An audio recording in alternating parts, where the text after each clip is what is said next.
ഹിമകുന്ദമൃണാളാഭം ദൈത്യാനം പരമം ഗുരും സർവശാസ്ത്രപ്രവക്താരം ഭാർഗവം പ്രണമാമ്യഹം. സർവശാസ്ത്രപ്രവക്താരം ഭാർഗവം അഹം പ്രണാമി. എല്ലാ ശാസ്ത്രങ്ങളെയും വിശേഷിച്ച് പ്രതിപാദിക്കാൻ കഴിവുള്ള ആ ആചാര്യനെ, അസുരാചാര്യനെ, ശുക്രാചാര്യനെ ഞാൻ നമസ്കരിക്കുന്നു. വ്യാഴവും ശുക്രനും രണ്ട് ഗുരുക്കന്മാരാണ്. വ്യാഴം ദേവഗുരു, ശുക്രൻ അസുരഗുരു. സാത്വികമായ പ്രവർത്തനത്തിലൂടെ മാത്രം നയിക്കുന്ന ഗ്രഹമാകുന്നു വ്യാഴം. ശുക്രനാകട്ടെ അസാൻമാർഗികത എല്ലാം ഉണ്ടാകാം. കാരണം അസുരന്മാരുടെ ദേവനാണ്. അവിടെ മദ്യമുണ്ടാകാം, സ്ത്രീ ഉണ്ടാകാം, വ്യഭിചാരമുണ്ടാകാം, നൃത്യങ്ങളുണ്ടാകാം, പാട്ടുകളുണ്ടാകാം. ആളുകളെ ചതിച്ച് എങ്ങനെയും കാര്യങ്ങൾ നേടുന്ന അസുരന്മാരുടെ വിഭാഗത്തിൽപ്പെടുന്നവരുടെ ദേവനാണ് ശുക്രൻ. ഇതാണ് വ്യാഴവും ശുക്രനും തമ്മിലുള്ള വ്യത്യാസം. അങ്ങേയറ്റം പണ്ഡിതനാണ് ശുക്രൻ. വ്യാഴത്തെക്കാളും പല രീതിയിലും പാണ്ഡിത്യം ശുക്രനുണ്ട്. പക്ഷേ വ്യാഴം ആധ്യാത്മികമായ തലത്തിലും ശുക്രൻ ഭൗതിക തലത്തിലുമാണ് എന്ന വ്യത്യാസം മാത്രമേ ഇവിടെ ഉള്ളൂ. നാം ഇപ്പോൾ ചർച്ച ചെയ്യുന്ന വിഷയം ശുക്രൻ സ്വന്തം ക്ഷേത്രത്തിലേക്ക്, തുലാം രാശിയിലേക്ക് വരികയാണ്. കഴിഞ്ഞ ഏതാനും ദിനങ്ങളായി ശുക്രൻ അതിനീചത്തിലായിരുന്നു. തൻ്റെ കന്നിരാശിയിൽ വളരെയധികം ബുദ്ധിമുട്ടുകൾ എൻ്റെ പ്രിയപ്പെട്ട പ്രേക്ഷകർക്ക് ഉണ്ടായിട്ടുണ്ടാകും. സാമ്പത്തികമായാലും സ്നേഹിച്ചവരിൽ നിന്നുള്ള വഞ്ചനയും എല്ലാ പ്രകാരത്തിലുള്ള ചതിയിലും പെട്ടുപോവുക.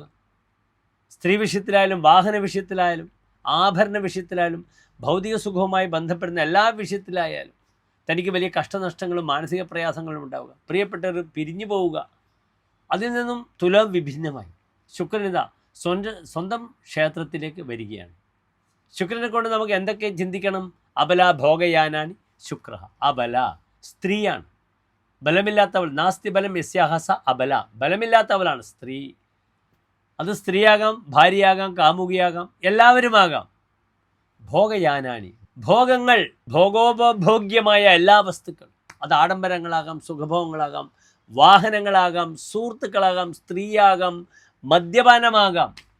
ഇതൊക്കെയാകാം. വാങ്ങലും കൊടുക്കലും കച്ചവടത്തിലും വളരെ സമർത്ഥനാണ് ശുക്രൻ. ഏറ്റവും നല്ല ഗാംബ്ലറാണ് ശുക്രൻ. അപ്രകാരം തന്നെ യാനാനി, ലോകത്തിലെ എല്ലാ വാഹനങ്ങളും ചിന്തിക്കുന്നത് ശുക്രനെ കൊണ്ടാണ്. വാഹനങ്ങളുടെ കാരകത്വം ശുക്രനാണ്. അത് ചരരാശിയിലാണെങ്കിൽ നമുക്ക് സഞ്ചരിക്കുന്ന വാഹനങ്ങളെ ചിന്തിക്കാം. അത് ജലരാശിയിലാണെങ്കിൽ നമുക്ക് കപ്പൽ, ഉരു, തോണി മുതലായവ സമുദ്രബന്ധനവുമായി ബന്ധപ്പെട്ട് കിടക്കുന്ന എല്ലാം ചിന്തിക്കാം. വലിയ മത്സ്യബന്ധന ബോട്ടുകളെപ്പറ്റി നമുക്ക് ചിന്തിക്കാം. ആഡംബര നൗകകളെപ്പറ്റി നമുക്ക് ചിന്തിക്കാം. ടൈറ്റാനിക് പോലുള്ള മറ്റുള്ളവർക്ക് വിഭാവനം ചെയ്യാൻ പറ്റാത്ത ജല ഗതാഗത വാഹനങ്ങളെല്ലാം തന്നെ ശുക്രനാണ്. മറിച്ച് ചരരാശിയിലാണെങ്കിൽ KSRTC മുതൽ എല്ലാ വാഹനങ്ങളും നമുക്ക് ചിന്തിക്കാം. ബസ്, യാനങ്ങൾ നമുക്ക് ചിന്തിക്കാം. യാനം എന്നാൽ വാഹനം എന്നാണ് അർത്ഥം. അധികവും ജലയാനവുമായിട്ട് ബന്ധപ്പെടുമ്പോഴാണ് നാം യാനത്തിന് കൂടുതൽ പ്രാമുഖ്യം നൽകുന്നത്. സ്ഥിരവാഹനങ്ങളെപ്പറ്റി നമുക്ക് ചിന്തിക്കണം. സ്ഥിരമായ സ്ഥലത്തുണ്ടാക്കുന്ന വാഹനങ്ങളുമായിട്ട് ബന്ധപ്പെടുന്ന പഞ്ചനക്ഷത്ര ഹോട്ടലുകൾ, അത് കപ്പലിൻ്റെ ഷേപ്പിലുള്ള പഞ്ചനക്ഷത്ര ഹോട്ടലുകൾ ഞാൻ ലണ്ടനിൽ പോയ സമയത്ത് ഇപ്പോൾ ധാരാളം കണ്ടു. അത് കപ്പലിൻ്റെ ഷേപ്പാകുന്നു. അപ്രകാരം ദുബായിലുമുണ്ട്. കരയിലുള്ള വലിയ ആകാശചുംബികളായ ബിൽഡിങ്ങുകൾ, ഇതൊക്കെ തന്നെ ശുക്രനെ കൊണ്ട് ചിന്തിക്കും. അവിടെ ധാരാളം ഗ്രൗണ്ടിൽ ആയിരക്കണക്കിന് വാഹനങ്ങളുടെ പാർക്കിംഗ്, വലിയ പാർക്കിംഗ് സ്ലോട്ടുകളുണ്ട് വിദേശ രാജ്യങ്ങളിലെല്ലാം തന്നെ. നമ്മുടെ രാജ്യത്ത് അതാണ് പ്രത്യേകിച്ചില്ലാത്തത്. ഇപ്പോഴാണ് നമ്മുടെ രാജ്യത്തിൽ ഇൻഫ്രാസ്ട്രക്ചർ വരുന്നത്. അല്ലെങ്കിൽ ഒരു ബിൽഡിങ്ങുകൾ നൂറുകണക്കിന് ആയിരക്കണക്കിന് ബിൽഡിങ്ങുകൾ എടുത്തിട്ട് എന്നിട്ട് പാർക്കിങ്ങിന് അലയും മണിക്കൂറുകൾ. ഇപ്പോൾ എല്ലാ ബിൽഡിങ്ങുകൾക്കും താഴെ പാർക്കിങ്ങുകളൊക്കെ ഉണ്ട്. വലിയ ഷോപ്പിംഗ് മാളുകളൊക്കെ ഉണ്ട്. തിയേറ്ററുകൾ സമുച്ചയത്തിലുണ്ട്. നമ്മുടെ നാട് മാറിക്കൊണ്ടിരിക്കുകയാണ്. ഇന്ത്യയിൽ നിന്ന് ഏറ്റവും അധികം സമ്പത്ത് വരുന്ന ഒരു സംസ്ഥാനമാണ് നമ്മുടെ കൊച്ചു കേരളം.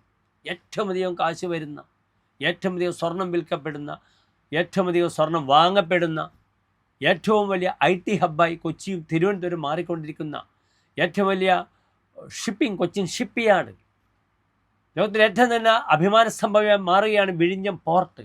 ഇവിടെയൊക്കെ ശുക്രൻ എന്ന ഗ്രഹത്തിൻ്റെ കോൺട്രിബ്യൂഷൻ നിങ്ങൾക്ക് ധാരാളം കാണാം. എല്ലാ പ്രിയപ്പെട്ട പ്രേക്ഷകർക്കും ഈ ശുക്രൻ്റെ മാറ്റം എപ്പോഴാണ് ശുക്രൻ മാറുന്നതെന്ന് അറിയണം. നവംബർ 2-ാം തീയതി ഉച്ചയ്ക്ക് 1:30 മണിയോടുകൂടി ശുക്രൻ മാറുന്നു. 2025 നവംബർ 2-ാം തീയതി എന്ന് വെച്ചാൽ 1201 തുലാമാസം 16-ാം തീയതി മുതൽ ഉച്ചയ്ക്ക് 1:30 മുതൽ ശുക്രൻ മാറുകയാണ്. കേവലം 25 ദിനങ്ങൾ മാത്രമേ അവിടെയുള്ളൂ. ശുക്രൻ ഏറ്റവും ഫാസ്റ്റായ പ്ലാനറ്റാണ്. ചന്ദ്രനാണ് ഏറ്റവും കൂടുതൽ 2.25 ദിവസം കൊണ്ട് ഒരു രാശി കവർ ചെയ്യുന്ന ഗ്രഹമാണ് ചന്ദ്രൻ. അത് കഴിഞ്ഞാൽ പിന്നെ ബുധൻ, പിന്നെ ശുക്രൻ, ചൊവ്വ, ഇങ്ങനെ വരും. അതിനാൽ വളരെ ഫാസ്റ്റായ പ്ലാനറ്റാണ്. 25 ദിവസം ധാരാളമാണ്. ഒരു ഡീലിംഗ് നടന്ന കോടിക്കണക്കിന് രൂപ, ലക്ഷക്കണക്കിന് അല്ലെങ്കിൽ 10,000 രൂപ കിട്ടണമെങ്കിൽ സെക്കൻഡ്സ് ഓഫ് വർക്ക് മാത്രം മതി. അതാണ് വാങ്ങലും കൊടുക്കലും വ്യാപാരവും. മൗഢ്യമായി കിടക്കുന്ന ശുക്രൻ ഇതാ ബലവാനായി വരികയാണ്. ഇവിടെ മനസ്സിലാക്കണം, ഇവിടെ ശുക്രൻ തുലാൻ രാശിയിൽ വരുമ്പോൾ നീചസ്ഥനായ സൂര്യനോടുകൂടെ നിൽക്കുന്നു. പക്ഷേ ഭാഗ്യവശാൽ ശുക്രന് മൗഢ്യമൊന്നുമില്ല. അതിനാൽ ശുക്രൻ നല്ല ഫലത്തെ പ്രദാനം ചെയ്യും. എൻ്റെ പ്രിയപ്പെട്ട പ്രേക്ഷകർ ഒന്ന് മനസ്സിലാക്കണം, മേടൻ രാശി മുതൽ 12 രാശികൾക്കുള്ള ശുഭാശുഭ ഫലങ്ങൾ വളരെ പെട്ടെന്ന് ഞാൻ നിങ്ങളുടെ മുന്നിൽ അവതരിപ്പിക്കുകയാണ്. നിങ്ങൾ ശ്രദ്ധിക്കുക.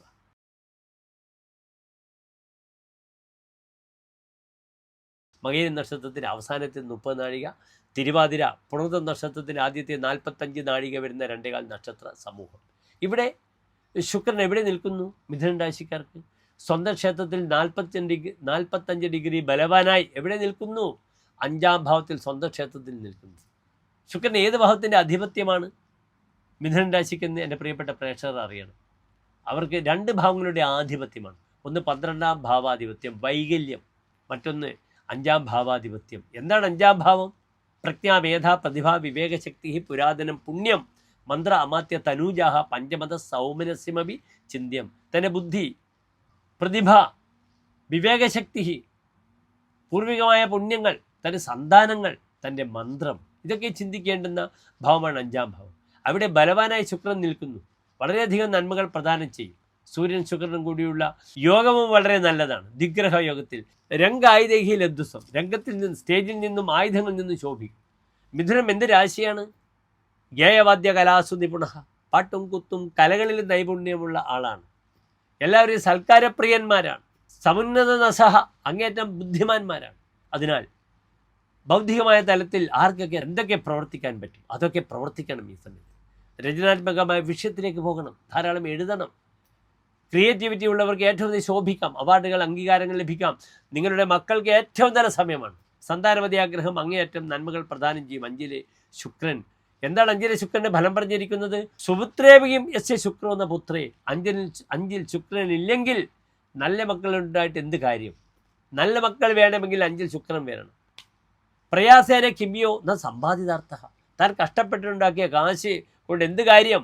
5-ൽ ശുക്രൻ ഉണ്ടെങ്കിൽ ആ സമ്പത്ത് മക്കൾക്ക് വേണ്ടി വിനിയോഗിക്കാം, അവരുടെ പഠനത്തിന് വേണ്ടി വിനിയോഗിക്കാം. അവരുടെ ഉപരിപഠനം, വിദേശയാത്ര, ഏറ്റവും അധികം നന്മകൾ പ്രദാനം ചെയ്യാൻ മിഥുന രാശിക്കാർക്ക് തങ്ങളുടെ സന്താനങ്ങളുമായി ബന്ധപ്പെടുന്ന ഏറ്റവും നല്ല സമയമാണ്. അനുരാഗം മനസ്സിൽ തോന്നുന്ന സമയമാണ്.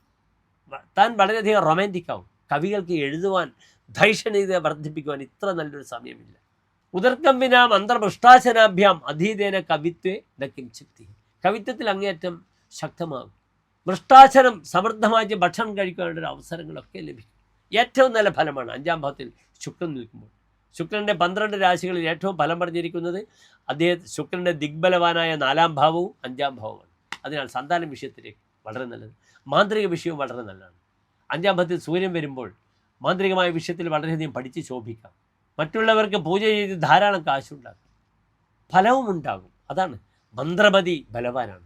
താൻ ചെയ്യുന്ന മന്ത്രം, ഓരോ മന്ത്രവും അതിന് ഫലം ലഭിക്കുമെന്നൊരു വലിയ ഫലം ഇവിടെയുണ്ട്.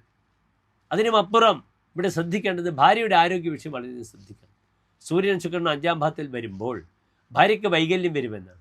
അതിനാൽ യാത്രാ വിഷയങ്ങളൊക്കെ ശ്രദ്ധിക്കുക. ഭാര്യയ്ക്ക് സർജറി വരുന്നൊരു സമയമാണ് ഈ 25 ദിവസക്കാലമെന്ന് നിങ്ങൾ അറിയുക. വൈകല്യവാനായ ശുക്രനാണ് 5-ാം ഭാവത്തിൽ സൂര്യനോടുകൂടി നിൽക്കുന്നത്. ആ സൂര്യൻ നീചസ്ഥനാണ്. അതിനാൽ പലപ്പോഴും സർജിക്കലായി ബന്ധപ്പെടുന്ന മൂത്രാശയ സംബന്ധമായ ക്ലേശങ്ങളൊക്കെ ഈ സമയത്ത് ഉണ്ടാകാൻ ശ്രദ്ധിക്കണം. 5-ാം ഭാഗം വയറാണ്. വയറിൻ്റെ താഴെയുള്ള പ്രോസ്റ്റേറ്റ് ഭാഗവുമാകുന്നു. അതിനെയും വളരെയധികം ശ്രദ്ധിക്കണം. ഏതായാലും നന്മകൾ പ്രദാനം ചെയ്യുന്നു. ഇവിടെ ഓം ഗം ഗണപതിയേ നമഃ എന്ന മന്ത്രമാവട്ടെ അങ്ങേയറ്റം ഈ മന്ത്രസ്ഥാനത്ത് നിൽക്കുന്ന ശുക്രനെ പ്രീതിപ്പെടുത്തുവാൻ എൻ്റെ പ്രിയപ്പെട്ട പ്രേക്ഷകർക്ക് നല്ലത്. നന്ദി, നമസ്കാരം.